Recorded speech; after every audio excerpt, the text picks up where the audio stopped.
Типа вот как НЛО, да, ребят? Вот реально.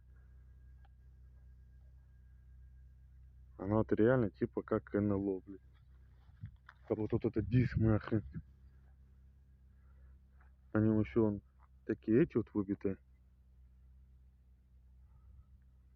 А он там прям вот, знаете, вот так, ребят.